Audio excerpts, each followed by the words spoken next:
Welcome back. Thanks for joining me today.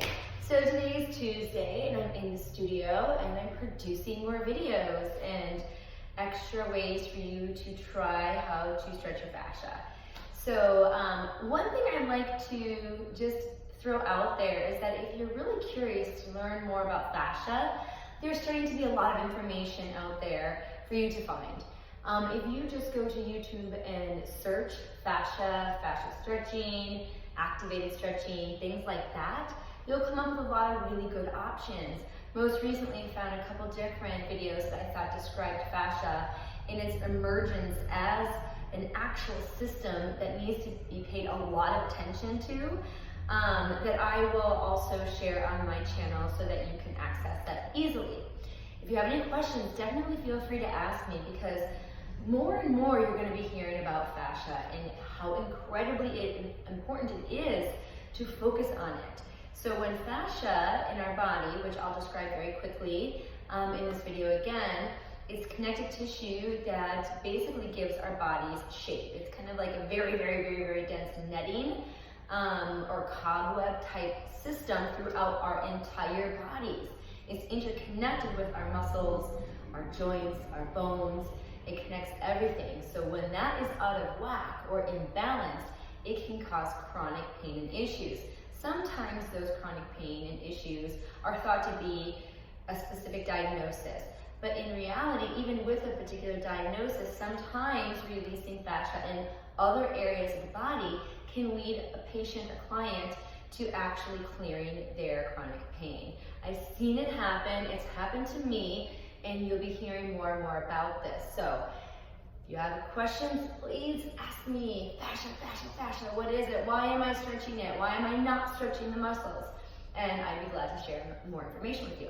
So today, what are we going to be doing? We are going to be resistance stretching the fascia on our lateral aspect of our legs, so somewhere in the vicinity of our ITB band, which is fascia, and also the lateral glute attachments, and in turn, a little bit of the lumbar fascia in and around your spine. So all of which would be very, very beneficial for getting your posture set when you're standing, reversing some of the consequences of sitting a lot through the day, and then also the neural re-education of the glute muscles. What do I mean by that? I mean that when you clear dense fascia on the lateral aspect of your legs and hips, you're going to be able to activate your glutes more, meaning that when you're strengthening them, when you're walking, they're going to play a bigger role and do what they're supposed to do.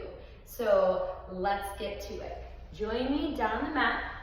I like to find a pillow or a rolled up blanket for this one, because there can be some upper body lifting with this one, but mainly you just want to make sure you're not an extension in your neck. So make your way down to the floor.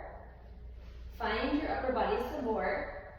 I'm just going to settle in here for a moment, situate myself, making sure not to post your pelvic tilt or flatten your back to the floor, because you're not going to be working in neutral spine. So releasing slightly so that you have a little pocket of air below your lower back.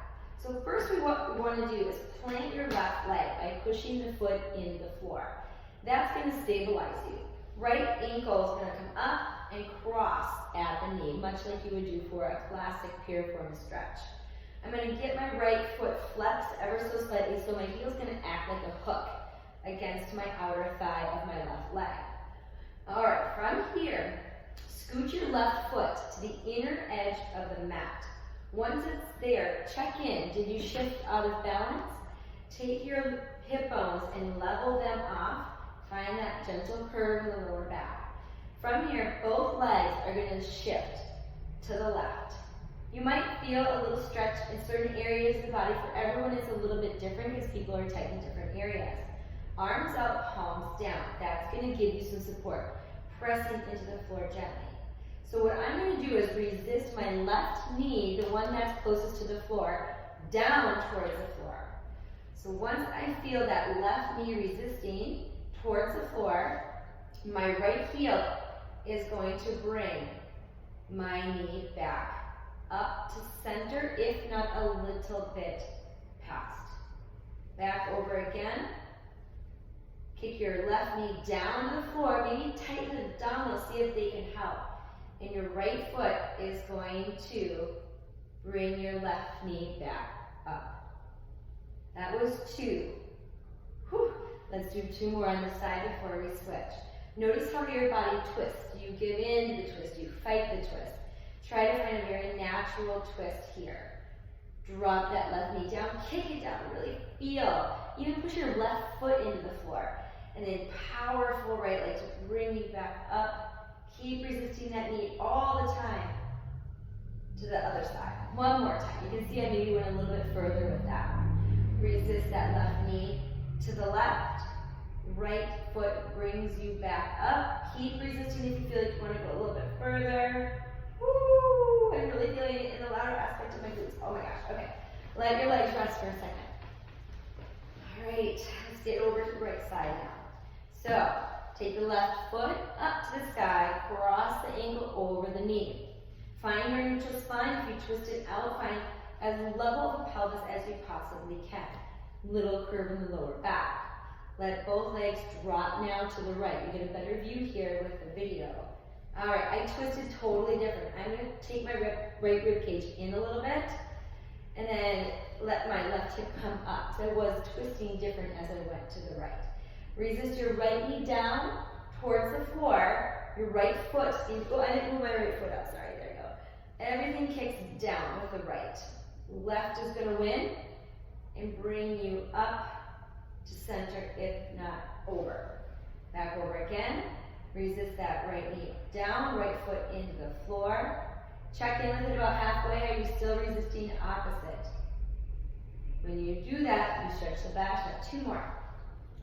This one does not connect and feel the same as it did on my other side. It's getting there the more reps I do, but it just doesn't feel quite the same, and that is extremely normal.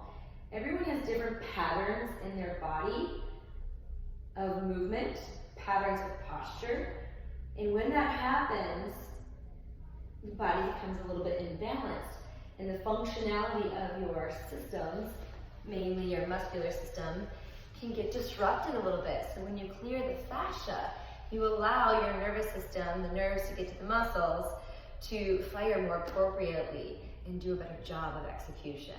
So we just resist and stretch the fascia, again, in our lateral hamstrings, a little bit of our ITB, our lateral glutes, and a little bit into our lumbar spine.